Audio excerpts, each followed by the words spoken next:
into the question. MQM کی جو dark history ہے, بتہ خوری, بوری بند لاشیں, پہیہ جام ہڑتالیں, پہیہ جام تو ہڑتالوں کا جواب میں دوں گا. پہیہ جام 9-0 گو نو گو ایریا. نو بھائی میں نے اپنی آنکھوں سے لڑکوں کلاشن کو لے کے وہ بیریئر لگا کے ڈیفینیٹلی. بھائی کون ایسے مجھے آپ کو کون ایسے کرتا نہیں, مجھے آپ پاکستان میں بتا دیجئے کہ کس بڑا لیڈر جو ہوتا ہے وہ بغیر سیکورٹی کے رہتا ہے اپنے گھر میں. ایک پورے ایریا کو, نہیں پورے ایریا, ملک کے سب سے بڑے شہر سے دیکھیے کٹ آف کر دینا. نہیں کٹ آف بالکل. وہاں میرا یعنی لوگ سمجھتے ہیں کہ کوئی بنی گالا یا جاتی عمرہ یا جو وڈیروں کے جو یہ ان لوگوں کے بڑے بھائی, میرے گھر کا جو کل رقبہ ہے 120 گز کا ہے. دیکھا میں نے. میرے الٹے ہاتھ والا مکان جو تھا وہاں پنجابی فیملی رہتی تھی. میرے دائیں والا ادھر کوئی اور رہتا. مقصد یہ ہے کہ میرا صرف 120 گز کا. میں نے بالکل دیکھا آج رات بجے. اور وہاں پہ لوگ رہتے تھے تو وہ لوگ گھروں سے کیسے جاتے تھے, کیسے آتے تھے, اور صرف جو وہاں پر, کیونکہ پیپلز پارٹی کے دور میں جو ہمارے ساتھ پیپلز پارٹی نے کیا 1988 کے اندر, تو اس کے بعد ہمارے پاس کوئی چارہ اس کے علاوہ نہیں تھا کہ اسلحہ بردار اور لوگ پیپلز پارٹی, پھر گورنمنٹ ان کی اجازت, 100 لڑکے ایم پی ایم سم کے کڈنیپ, جہاں چاہے حملہ کرتے ہیں, جس کے چاہے گھر پہ حملہ کرتے ہیں. نو ڈاؤٹ ڈاکیومنٹری ایویڈنس ہے, جوڈیشل ایویڈنس ہے, پولیس نے بولا ہوا ہے, ریٹائرڈ پولیس افسروں نے بولا ہوا ہے, انٹیلیجنس آفیشلز نے بولا ہوا ہے, فوجیوں نے خود بولا ہوا ہے. آپریشن کلین اپ جو ہوا ہے اس میں سینکڑوں نہیں ہزاروں لڑکے ایم کیو ایم کے غائب ہیں, شہید ہوئے, جو بھی ہوا, مارے گئے, جو بھی زبان استعمال کریں آپ, جو بھی انہیں آپ لقب دیں, رائٹ, دیر از نو ڈاؤٹ. مگر ابھی آپ نے کہا ہے کہ چارہ نہیں تھا ہتھیار اٹھانے کے علاوہ. ایک مین سٹریم لیڈر, ایک مین سٹریم پولیٹیشین, پاکستان کی تیسری بڑی جماعت کا قائد, ایک مڈل کلاس پارٹی کا لڑکا جو خود ایجوکیٹڈ ہے, وہ خود کوئی چور ڈاکو کی فیملی سے نہیں آیا, اس نے پاکستان کے سب سے بڑے شہر میں ایک کلچر آف وائلنس ڈالا ہے الطاف بھائی. اور وہ آج میں خالی یہ سوال, ایک تو سوال تو بہت سارے ہیں, مگر how do you explain that. اگر فرض کریں کہ بچے جو سن رہے ہیں, جو بڑے ہوئے ہیں, ابھی بہت سارے سوال ہیں جو یہ پوچھ رہے ہیں کہ یہ جو کلاشن کوف کلچر ہے جو الطاف حسین کے زمانے میں آیا, یہ بتاؤ, یہ بائی دی وے یہ آپ جب سے ادھر لندن میں یہ پیدا بھی نہیں ہوئے تھے. اچھا چلیے خان صاحب, آپ مجھے بتائیے کلاشن کوف کراچی میں بنتی ہے؟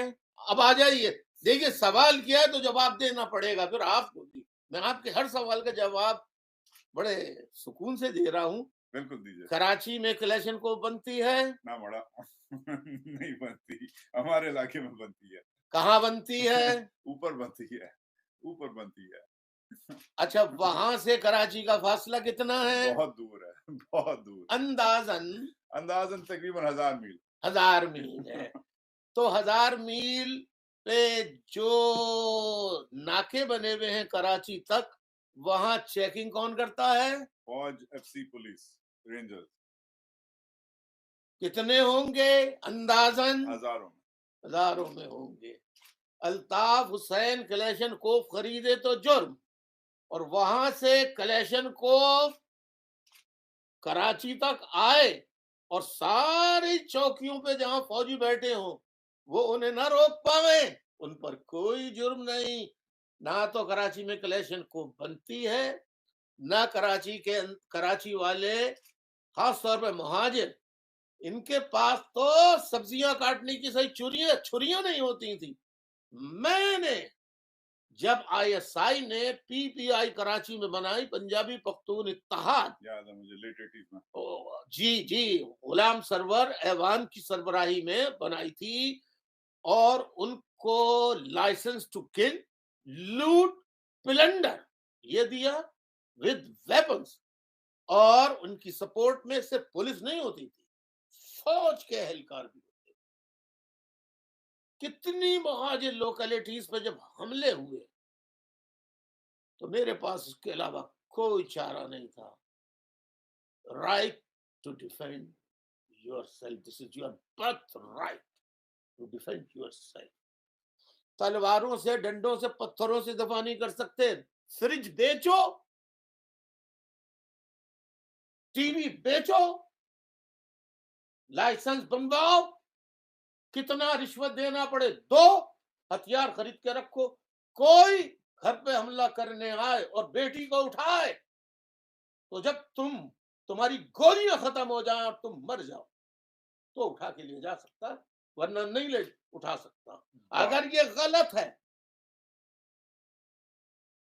تو پھر فوج کو بھی ختم کر دیجئے. پھر رائٹ ٹو ڈیفینڈ کا جو چیپٹر یونائٹڈ نیشن چارٹر میں ہے اس کو نکال کے پھینک دیجئے.